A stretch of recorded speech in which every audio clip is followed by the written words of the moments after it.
Subscribe करें हमारे YouTube channel साधना gold को और पाएं वीडियोस सबसे पहले। बेल आइकन दबाना ना भूलें।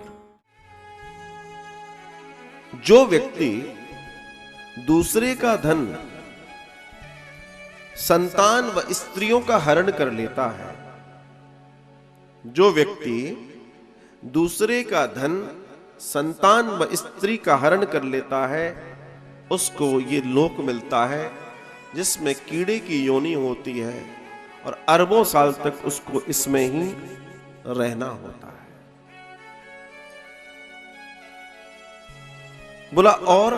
बोला इस तरीके से तमाम सारे नरक हैं।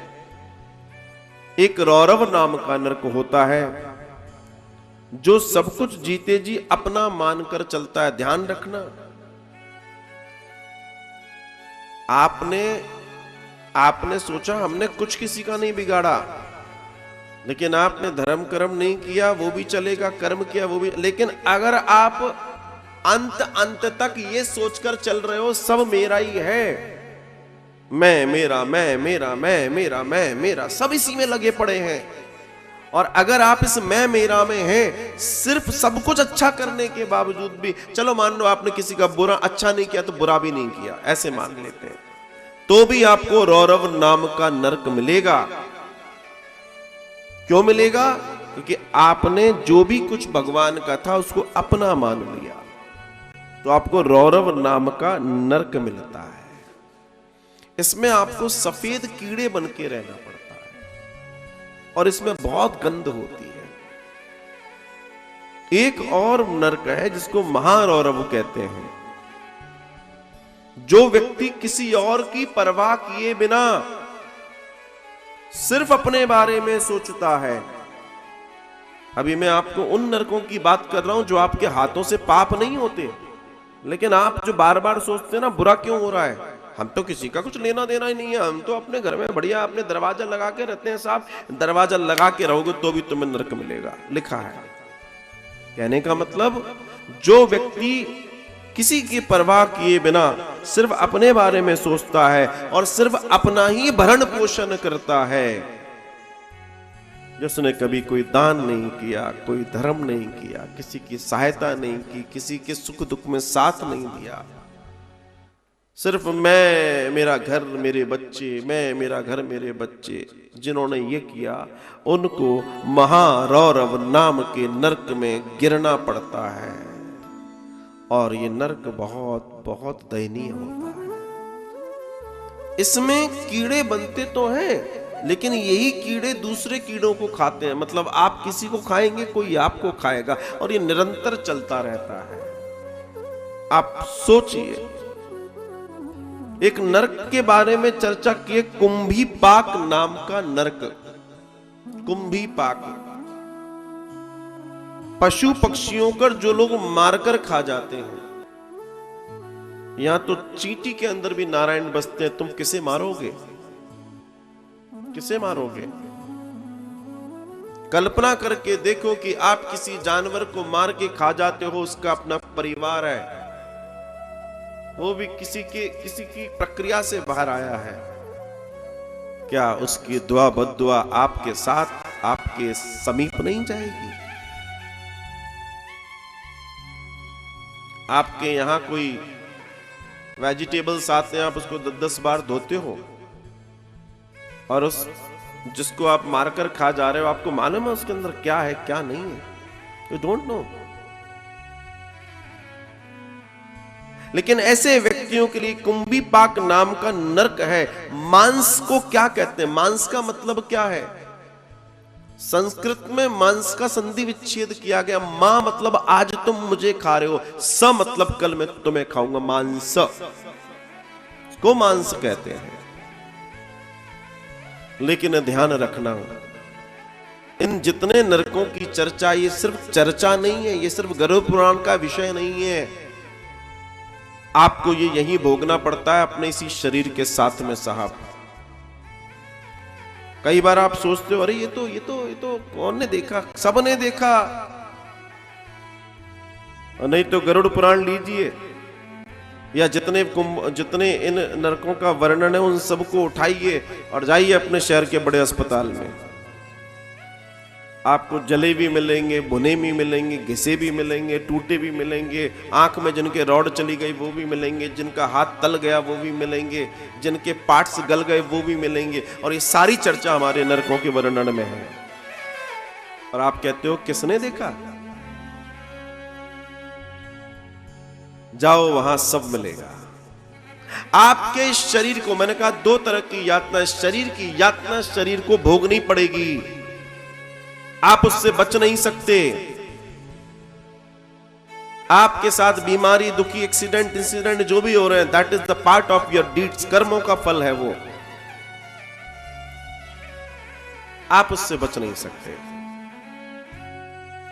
कुंभी पाक नरक में जाने से क्या होता है? बोला जितने पशु पक्षियों को तुमने खाया है वो तुम्हें नोच नोच के खाते हैं, और जब तुम मर जाते हो फिर तुम्हें वो एक और शरीर मिलता है, और जितने लोगों को तुमने खाया 1-1 हजार बार तुम्हें नोच नोच के खाएगा। तुम तड़पते हो, तुम्हें जानवर अपनी ओर खींचते हैं, टुकड़े टुकड़े करते हैं, फिर तुम जोड़ दिए जाते हो, फिर टुकड़े टुकड़े किए जाते हैं तुम्हारे, और तुम दर्द से कराहते हो, लेकिन तुम्हें सुकून नहीं मिलता, तुम रोते हो, चीखते हो, क्योंकि जितनों को तुमने मारकर खाया है अब उनकी बारी है, उनको भी तो बराबर हिसाब करने का हक है। जितना लेट होगा उतना ज्यादा ब्याज भी बढ़ जाता है साहब। एक कालसूत्र नाम का नरक होता है। वेद, ब्राह्मण, माता पिता का जो बैरी है, जो वेदों की निंदा करता है, जो शास्त्रों की निंदा करता है, जो कथा, भागवत, संत, साधु, सन्यासी, ब्राह्मण आदि की जो निंदा करता है, जो माता पिता की निंदा करता है, जो इन सब का बैरी है, उस व्यक्ति को कालसूत्र नाम के नरक में जाना पड़ता है। यहां गरम गरम लोहे की छड़ों से मांस को नोचा जाता है शरीर से, और बार बार आपके शरीर में वो गर्मा गर्म रॉड्स डाली जाती हैं कालसूत्र नाम के नरक में।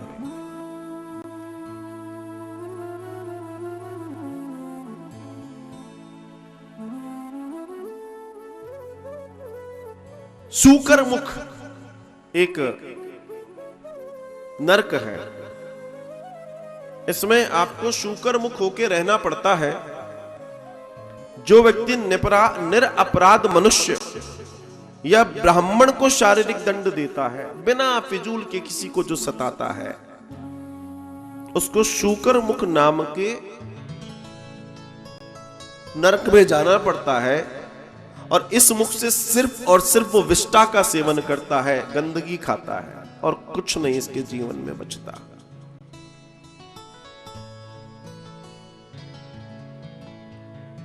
मैं कई बार इस बात पे चर्चा करता हूं, बड़े बड़े मनीषी इस बात पे चर्चा करते हैं। एक प्राणरोध नाम का नरक है। जो ब्राह्मण, अगर कोई ब्राह्मण यदि गधा या कुत्ता पालता है या उसका शिकार करता है, या आप अच्छे से जानते हैं कि ब्राह्मण को कुत्ता बिल्ली पालने का अधिकार नहीं है, शास्त्र में लिखा है, पाल नहीं सकता वो। मगर इसमें यहां दर्शन आ रहा है कि उसमें गधा भी जोड़ा हुआ है। को अगर पालता है या शिकार करता है तो उसको प्राणरोध नाम के नरक में जगह मिलती है साहब। ये सब स्थितियां बड़ी विकट हैं, बड़ी विकट हैं। लाल यक्ष नाम का एक, जो अपनी स्त्री की कमाई खाता है। अब आप समझ लो, आज की तारीख में बुरा लग सकता है, भला लग सकता है, लेकिन शास्त्र कहता है कि जो पुरुष, जो परिवार स्त्री की कमाई खाता है, वो सदा सदा के लिए नरक में जीता है। शास्त्र कहता है। एक समय था जब पुरुष इतना पुरुषार्थी था कि वो मेहनत करके अपने पूरे परिवार का पालन पोषण करता था। लेकिन आज की स्थिति यह है कि उसके घर की स्त्रियों को भी काम करने के लिए उसने सज्ज कर लिया है। पहले एक मनुष्य, एक पुरुष 7-7, 8-8, 10-10 लोगों के परिवार को अच्छे से चलाकर उसको खड़ा कर देता था। आज पति पत्नी और 1 या 2 बच्चे, उन दोनों को नौकरी करनी है। बच्चे गए भाड़ में। लेकिन अपनी इस दौड़ में वो ये भूल जाते हैं कि जो होम मैनेजमेंट है, जो घर का मैनेजमेंट है, जो बच्चों की परवरिश का मैनेजमेंट है, वो आप पैसों से नहीं खरीद सकते।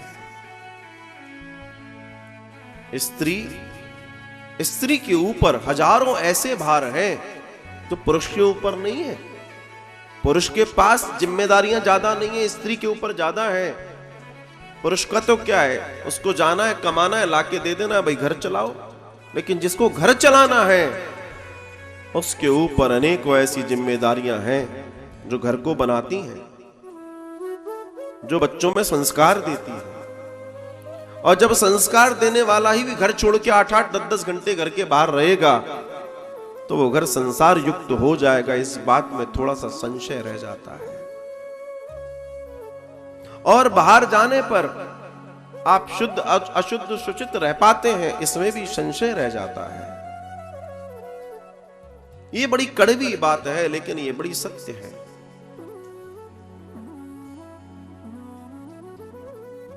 अगर कोई पुरुष अपनी पत्नी और अपने बच्चों का भरण पोषण नहीं कर सकता तो उस व्यक्ति का जीवन किसी मुर्दे के समान है। जो स्त्री अपने पति के द्वारा कमाए गए धन में अपनी गृहस्थी को आनंद के साथ नहीं जी सकती, उसका जीवन लिखा है शूकरी के समान है, सुअरी के समान है। आप सोच लीजिए, पति गया है कमाने, वो लाया है, वो जो मेहनत करके लाया है, पत्नी को चाहिए, वो महालक्ष्मी है। और लक्ष्मी में इतनी बरकत होती है कि वो 1 को 4 कर देती है। लेकिन आज की इस दौड़ और इस होड़ ने घर घर में से बेटियों को बाहर कर दिया। सब कमाने की दौड़ में दौड़ गए, पैसा तो कमा लिया, लेकिन क्या क्या गंवा दिया, ये मुझे कहने की जरूरत नहीं है। तुमने सब पैसा पैसा पैसा पैसा सब पैसा कर दिया, लेकिन जिस पैसे के लिए तुम दौड़े थे उसने तुम्हें कैसा कर दिया। कभी इस बात पर विचार करके अपने जीवन में जरूर देखना।